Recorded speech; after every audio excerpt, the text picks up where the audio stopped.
بسم الله الرحمن الرحيم الحمد لله والصلاة والسلام على رسول الله وعلى آله وصحبه وآله. My dear respected brothers and sisters, Assalamu alaikum wa rahmatullahi wa barakatuh. Inshallah, we're going to continue in the program of the history of Islam, or the history of the Islamic era, and we are continuing what we have reached up to before. Inshallah, there'll be a bit of a recap as well. And today we're talking about the Dawlatul Mamalik, or the Mamluk Dynasty. And this is, as we will find out, it was one of the dynasties that was present in mainly around Egypt and the Sham and Hijaz and sort of North Africa. And this dynasty, this ruling party or ruling people, they actually had an important role to play, inshallah, as we will find out. So the word actual Mamluk wasn't what they were known for at the time. It was something that came later to describe who they were. And it comes from the word Mamluk, which in Arabic means to be owned. So these were people who were slaves. And they were owned, but then they turned into the leaders. It was something that started a while back during the time of the Abbasi Khilafah. People like Al-Ma'mun and Al-Mu'tasim, what they did is they used to bring extra soldiers to try and help them to protect the country, and especially the governing elite. It was almost like a private guard. It was a guard that was helped the Khalifa to stay in power. And these people that were initially brought were from the Turks. And these were people of the Caucasians. They were known for their fighting, for their military strategy, military power, military abilities, and so they were brought in. And so it was like it became almost like a strategy within the Muslim dynasties to buy these, if you like, people, and to make them the private and special guard.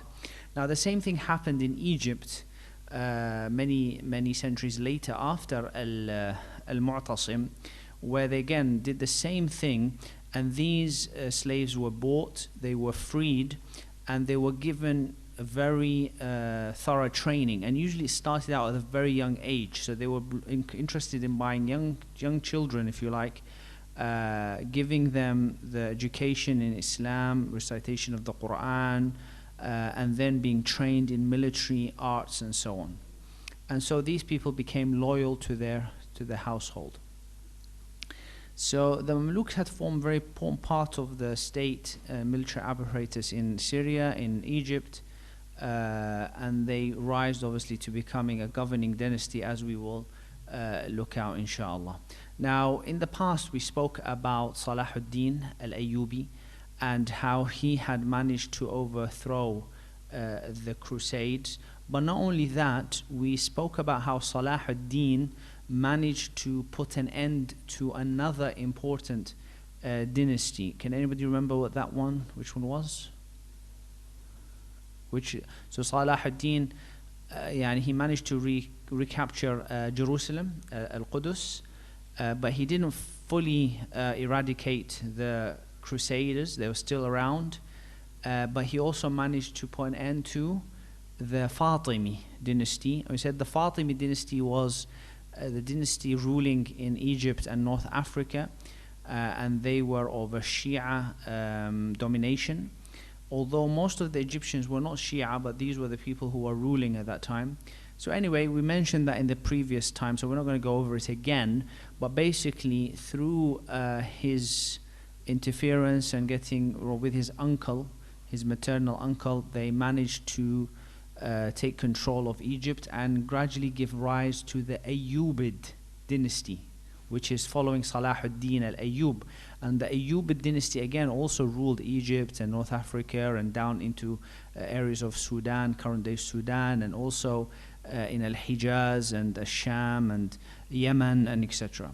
So now basically what happened, as the last of the Ayyubids was placed, which was somebody called As-Salih Najmuddin Ayyubi, one of the ancestors of Salahuddin. He basically was the leader at the time, and he managed to do many things in Egypt. But at the time, just to cut a long story short, he was married to somebody called Shajaratul Dur, who was from the Mamluks. So she was like a woman who had previously been amongst the, if you like, these other dynasty that was there. And during his time, when he was married to her, he died. His wife Shajaratul Dur tried to keep this a secret because she knew that that might cause some issues. There was no further Ayyubids around, only the son of As-Salih Ayyub. So this is the last of the Ayyubs, if you like, Ayyubids. And she kept that a secret and tried to sort of allow things to develop. But after a while, people knew. So what happened is his son of As-Salih, his name was Turan Shah. He was brought in. He managed to take responsibility, if you like. But now there was this whole new power of these Mamalik, though these were the army that were in fact the slaves. They were freed slaves. They had very important power. They had very important military presence. They were army, if you like, based.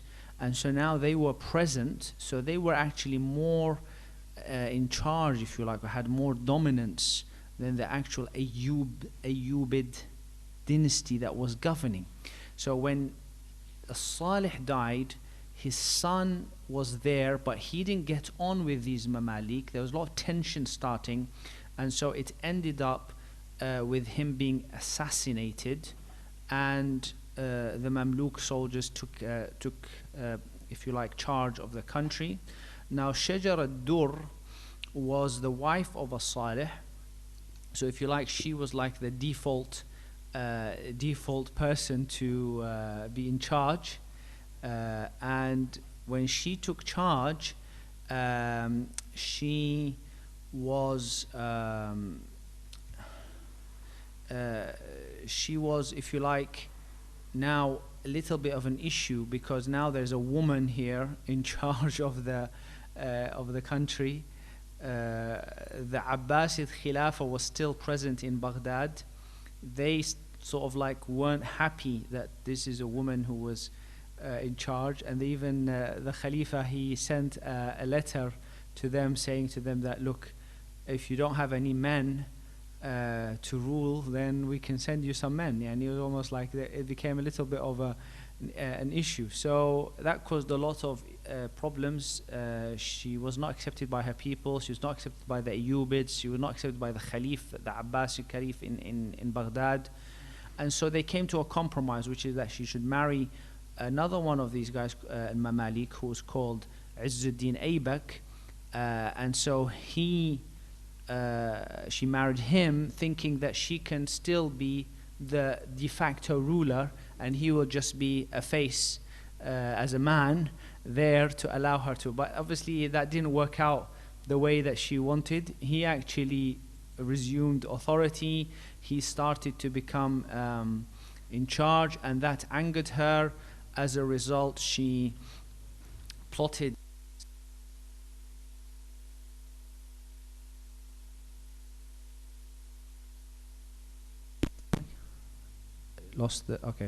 So she plotted an assassination of her husband, and she actually managed to kill him, thinking that that would also give her the power. So you can see. Now some say she was also angered by the fact that he was marrying another woman. So this is his wife, but he was also going to marry a woman from Mosul in Iraq. He wanted to like consolidate his relationship with the Iraqi. There was an Iraqi dynasty in Mosul, Badruddin Lu'lu', and he wanted to marry his daughter. So she was also angered by this reality, if you like. So anyway, the point, what ended there is that he was killed. Somebody also ended up killing her, his Aybak's ex-wife, killing her. And so you can see there was an almost like a continuation of power and trying to seize power and tensions against each others. After this guy Aybak was killed, basically what happened is, just going to move forward. The person who to come after him was his son, okay, and that son was called his name was called Al-Nasr, and he was Al-Mansur, sorry, he was just 15 years old, so he was a young guy, as you can see from his age here. And it wasn't sure whether he would be able to run the country very well. So what happened is they agreed to place somebody as his guardian, and this was a common practice amongst the monarchs, is that when they have a ruler, because a ruler will become a ruler even though he might be young, he inherits. It's like now, when you think about, if sometimes a tragedy might happen, the father is a king, a new king, he dies, he only has young children, the young child becomes the king, but he's not able to look after his own affairs, let alone the affairs of the country, so he has a guardian. And in this case, a guy called Saifuddin Qutuz, he was appointed as the guardian for Al-Mansur. Qutuz was also from the Mamalik, so they're all from the same, if you like, background. He took control, he became the ruler, and he basically started to look after the affairs of Egypt and the surrounding areas. In the meantime, as you can see from this picture, not very, I don't know how clear it is to you on the board, but the world was very much divided into different factions here, but you can see that in the areas here north, you can see how, you see this area in orangey brown, this was the beginning of the Mongol dynasty. So the Mongols were rising in power at that time, even before that. They had managed to overtake China, and they managed to take Tibet, and they were basically just gradually coming and coming. And inshallah, we're going to talk about the Mongols in next lecture and what happened to them. But basically, to unite the stories is that the Mongols gradually were fighting the Muslims, they were killing, they were massacring and destroying cities after city, until they managed to reach to Baghdad, which was the capital of the Khilafah, and having now become so powerful, not only powerful in terms of their numbers, but also in terms of their renunciation, in terms of their name. They were known amongst the people, and their name frightened people, because they were butchers, they were massacres. They would break their contracts, their covenants, their oaths, their promises. They'll say to cities that they will besiege. They say to them, look, if you surrender, we'll let you, we'll give you security. We won't harm you. The moment the city surrenders, then they would just butcher them and they would kill everything. And that's why they had that, if you like, that butcher's mentality. People were afraid of them. They cast fear amongst their enemies. And the Mongols weren't just fighting the Muslims; they were fighting the Christians as well. Inshallah, we'll talk about them next lecture, inshallah.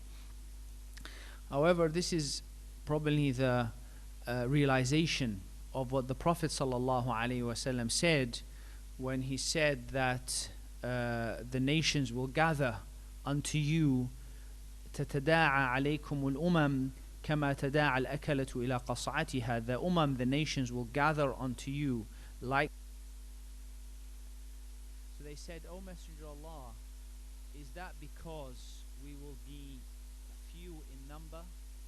He said, no, rather you will be very much in number. وَلَكِنَّكُمْ غُثَاء كَغُثَاءِ السَّيْلِ. You will be dispersed like the froth on the back of the sea or the back of the river. So even though your numbers are a lot, you don't have any real substance. And then the Prophet ﷺ went on, he said, لَيَقْذِفَنَّ اللَّهُ فِي قُلُوبِكُمْ الْوَهْنِ. Allah is going to put weakness in your hearts, and He's going to take out the fear from the hearts of your enemy. So your enemy doesn't free you anymore. You're going to have weakness in your heart, and as a result of this weakness, obviously you're going to weak. What is this weakness? They said, O Messenger of Allah, he said, love of dunya and the hatred of death, or fear of death. So basically when that fear became instilled, they started to lose people. And for the first time in the Muslim rule after the Prophet ﷺ, the Khilafah was now at threat of being shaken and destroyed. In fact, that's what happened. The Mongolians, they came, they surrounded Baghdad with a big army. They caused some of the other Muslim dynasties around there they conspired with them against the Khilafah, and that resulted in the last Khalifa Al-Musta'asim to surrender to the Mongolians, thinking that again in surrendering he might be able to save face, he might protect his people. But the Mongolians were not having that. They promised him security initially, but in the end they ended up massacring everybody in Baghdad. Some people say as much as 1 million people were killed. 1 million people were killed in a matter of weeks. So much so that Hulako, who was the Mongolian leader, after a few weeks he ordered his army to come out of Baghdad, or at least leave the center, because so much death, so much rotting corpses. He was afraid that the army was going to become ill from the stench and from the disease that was being spread by the killing people. And in some cases, he also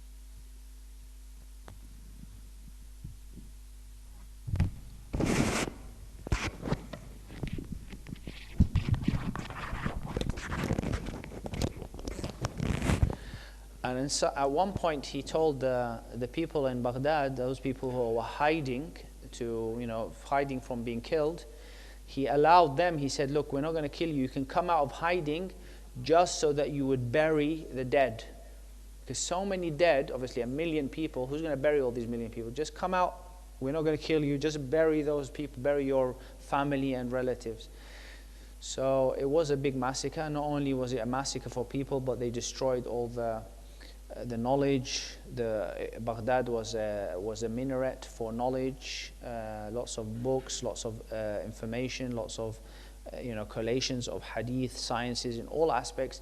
The Mongolians were, it's quite strange because usually when you defeat another civilization, you would take what they have and make use of it. But they didn't do that. They just destroyed everything. All the books were destroyed. They were all thrown. All the manuscripts were thrown into the river and destruction. Anyway, so point being, we'll go back to the Mongols inshallah in a future lecture. But the Mongolians, they took over Baghdad. That was the end of the Khilafah. The first time in Muslim history the Khilafah ended. And they started to gradually move towards conquering Asham, Syria, and also later on coming closer and closer towards Egypt. Now everybody this is pictures of the Tatar. They moved here, as you can see, they're moving left towards the different dynasties. India here is in the middle, and so on. So anyway, when they came and they kept on crawling down, gradually defeating the Ayyubids who were in Asham. And what was strange at the time was that one of the Ayyubids, meaning one of the grandchildren of Salahuddin, he actually asked Hulako for help to go and defeat the Mamalik, to go and fight the people in Egypt. You see how the people confused realities, subhanAllah. So this was one of the Ayyubids ask the Mongols, and they know that they are in these massacres and butchers, come and help us to take back Egypt from the Mamalik. Why? Because he's saying the Malik, they took over the Ayyubid rule. So that was how messed up they were. However, Hulako wasn't having that. He basically said to the Ayyubid guy, I think his name was Al-Ashraf Al-Ayyubi, he said to him, we're not the ones who are going to come and help you. You serve us. You help us, not us help you. And so he actually threatened this Ayyubid in a way that he wasn't expecting. So this is where you can see in red, this is where they actually started off the Mongolian dynasty, and then it just came down all the way up to Iraq, which you can see. We don't have a pointer here. Right? There's no way for me to. I don't have a pointer on my screen to help show you, but anyway, khair inshallah. So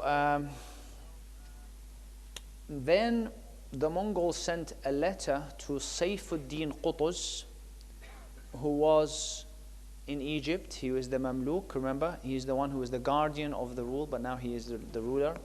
And basically they were threatening him. The messengers came from Hulako. They threatened Sayfuddin. They said, look, you have to surrender, or otherwise you're going to meet a very painful end. Look at what we did in Baghdad. Look at what we've done to the other Muslims. Sayfuddin, was a righteous man. He obviously saw what's happened. It's very scary. People not sure what to do. But after they met, they discussed. They said, basically, we have two options. One option is, if we surrender, then the reality is that these guys, they have no word, they have no promise. Even if we surrender and they promise us security, they're not going to give us security. They're going to come in, they're going to butcher us, they're going to kill us, they're going to take us. These guys don't respect anything. And the other option is that we fight till the end. At least if we fight till the end and we die, at least we die a noble death. We're not going to die as cowards, having surrendered and just being massacred. So after they came to that conclusion, they did something which was unknown in the politics, if you like, of the world politics, which is that they actually killed the messengers. We hear, the expression, don't shoot the messenger.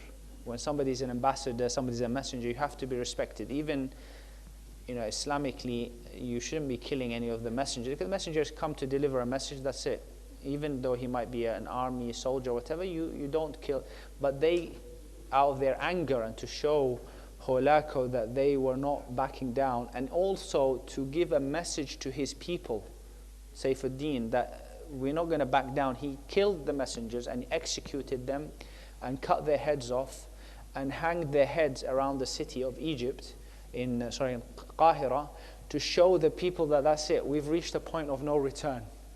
This infuriated Hulako so much. You've not only rejected, but now you've killed my messengers. So that's it, we're going to destroy you. And so the Mongolians kept on coming. They came and approached the area which is in Palestine. The Muslim Mamluks had prepared their army. Remember, Mamluks were also trained in fighting. They had been trained military from a young age, and so they came to meet each other.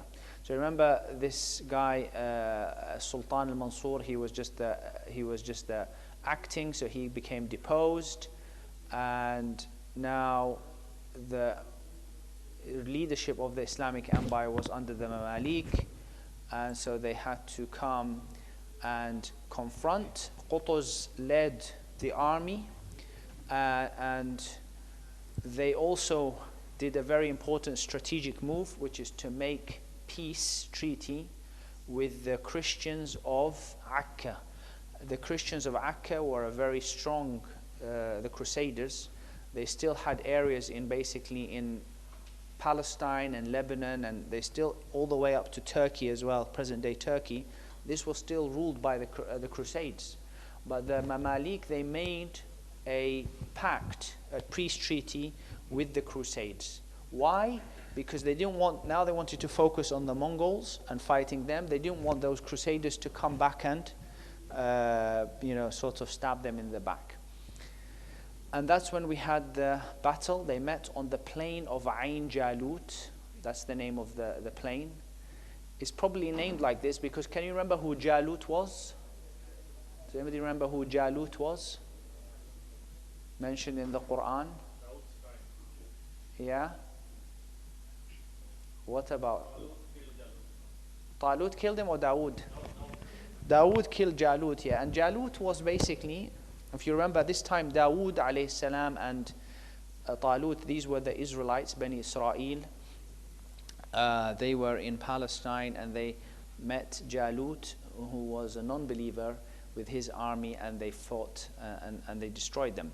Now, that's probably why it's called Ain Jalut, that area. But anyway, the Mongolians, they met the Mamluk army, and I think last time we went into detail about the battle, so we're not going to go into more detail, but basically the forces of the Mamalik were very well disciplined. They were very well organized. They met on a big plain, but they had the advantage of having the hill. Also, Qutuz, he used a very important strategy, which was to use drums as a sign, as a form of signaling. Because you got a big army, big place, you can't communicate of how to. So the drums, which were code, basically a code, to allow each section of the army to know when to move and when to. And so when the Mongolians, thinking that they had the upper hand, they thought that they were strong, they're going to crush these Muslims, but in fact they were too arrogant, and that arrogance cost them this defeat. They thought that they were advancing, but actually the Mamalik managed to go around them, and so actually caused them an important and devastating defeat.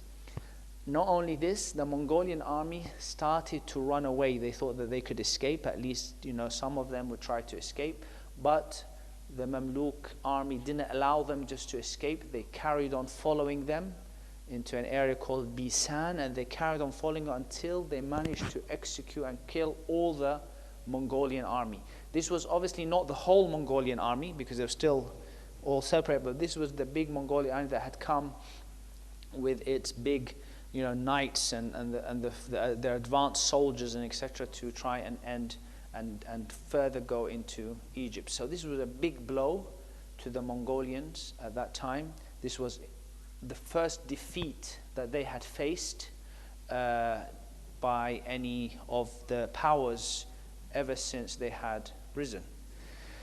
So they were defeated, and as a result, they started to go back. Inshallah, we'll talk more about the Mongolians next time, inshallah. After this, the Mamluks managed to continue to, after they had achieved this victory, they didn't immediately go back and try to attack the Mongolians in Baghdad, etc. They left them alone, but they started now to turn their focus onto the Crusaders. Because the Crusades, even though they had a this temporary peace pact with them, now it was important to make sure that these Crusaders who had come here, and they had been here for many, many years, centuries they had stayed here, and they're not people who, they came in response to a call from the Pope. So the Mamalik turned their attention towards the Crusaders, and slowly, one by one, they managed to defeat the different cities that were occupied by the Crusaders and putting an end to the Crusade presence in the Sham, Palestine, and Lebanon and the surrounding areas. On the way back, Qutuz was assassinated, unfortunately, and this was one of the sort of clashes of and the negatives of the Mamalik. And in fact, not just the Mamalik, but a lot of the Muslim dynasties, unfortunately, as we have heard before in the times of the Umayyads, the times of the Abbasis, people were fighting each other. And even, you know, some of the greatest achievements were failed because there was infighting. You know, Spain and Andalus, and we spoke about Andalus in the past, it fell to the Spanish Christians of the different empires of Castile and Leon and so on, because the Muslims were fighting each other. They were actually seeking help of their enemy to fight each other. Brothers were fighting brothers, fathers were going against their sons, sons against their fathers, and so that was no doubt a reason to lose and a reason to have loss of power, loss of when you don't have unity, when you don't work together. So that was a down feature of the Mamalik. The Mamalik had some great achievements. Some of those achievements in terms of putting an end to the Mongolian, and that was the beginning of the Mongolian demise after their defeat at Ain Jalut. They also managed to put an end to the Crusader presence gradually. And in addition to that, the Mamalik brought that kind of security and stability in Egypt, in Al-Sham, Al-Hijaz. So they allowed people to prosper. Some of the notable names that we can remember in history of ulama and things like that were present during this era. You all heard of Imam al-Nawawi. Imam al-Nawawi was present during this time. We know of Imam Ibn Kathir, As-Suyuti. These were all imams who were present during this time, and during, you know, when there's stability, knowledge and progression, and things happen as well in the country. On the other hand, the drawbacks were this infighting, the drawbacks that people were collaborating against each other, obviously led to important loss in strength and demise. When did the Mamalik actually end? Now obviously there is a little bit of jumping in history here, because inshallah we'll talk about the Mongolians, and then we'll come to talk about the Uthmani dynasty as well, Al-Uthmaniyin, who came roughly about 200 years later. So 200 years later, the Uthmani dynasty was developing in Turkey, North Turkey, Antakya, and the likes, and Anatolia, and then gradually, as they expanded, they gained in strength.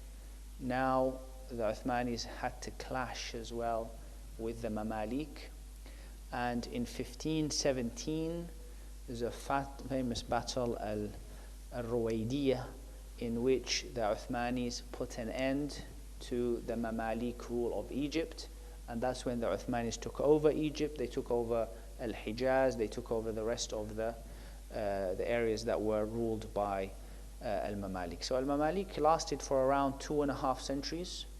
They had some important roles that they played, as we mentioned, but their rule came to an end. However, they continued to exist within this new Egypt under the Uthmani rules, and they stayed like that for a few hundred years, present, yani as pockets, if you like, of soldiers and of military. But the Uthmanis were the rulers until a drastic thing happened, which I'm not going to talk about, but it was basically how they ended through a kind of massacre that happened to them.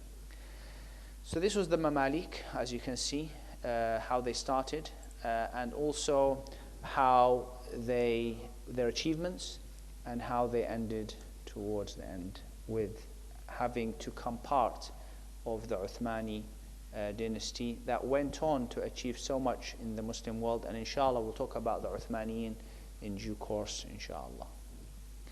Jazakumullah khair. Does anybody have any questions regarding what we have spoken about today? Why did Qutuz? This is the unfortunate reality of the Mamalik infighting, as I mentioned. So the only real reason probably is to assume power. And people, unfortunately, sometimes there are certain things that happen. Even I passed by lots of slides which I didn't show you, but even during the time of, ever since As-Salih Al-Ayyub passed away, then his son came. There was an assassination plot against his son, and then there was assassination between somebody called Aqtai, who was one of the generals in the Mamalik. And so there was a lot of issues. Also, one thing that I didn't mention, I didn't go into detail, was the Mamalik were factions as well. There was something called Al-Mamalik Al-Bahriya and Al-Mamalik Al-Burjiya. They were basically called names according to where they initiated. So because they were purchased, if you like, militia, they had loyalty to the one who purchased them. So it's like if you almost like an army and the navy. So they might have worked together, but at the end of the day, is it the army that's going to be in charge, or is it the navy? Is it this general or this general? So that kind of problem happens, and people try to assume power for one reason or another. I've heard that Egypt, many people from Egypt, they treat Brabus as the hero. Even in Kazakhstan, I've seen a huge statue of Brabus. So they show him as a hero. And today I'm hearing Qutuz as Yes, so Qutuz was the famous for defeating the Mongols, definitely, and he was probably if you like, the one who really brought the people together, because it was through his leadership that they chose to fight the Mongols. Properly, if somebody else was there, they might have backed down, because even during his time, he had to convince a lot of the people in the government, if you like, the ruling class, that we have to fight. And even at one point, what they wanted to do, they wanted to take taxes from the people to fund the army. And they sought from the ulama some sort of fatwa to say, can we take taxes from the people? So the ulama said, the only reason or allowance we'll allow you to take taxes from the people is after you, the rulers, you sell all that you own of assets and use that to fund. When that finishes, then you take taxes from people. But you don't take taxes from people and you're owning lands and you're owning lots of assets and things like that. So they had to be convinced, and Qutuz was behind that, if you like, convincing the actual Mamalik leaders to sell what they had of properties, of ownerships, of gardens, of lands, to fund the army. So that was a big achievement from Qutuz. Barakallah. Jazakumullah. Okay, if there's no other questions, inshallah, we'll end there. Jazakumullah khair. Next week, inshallah, we will talk, next month, we'll talk about the Mongolians and go into detail about how they expanded and where they achieved and how they demised as well. Subhanakallahumma hamdik, nashhadu an la ilaha illa ant, nastaghfiruka wa natubu ilayk.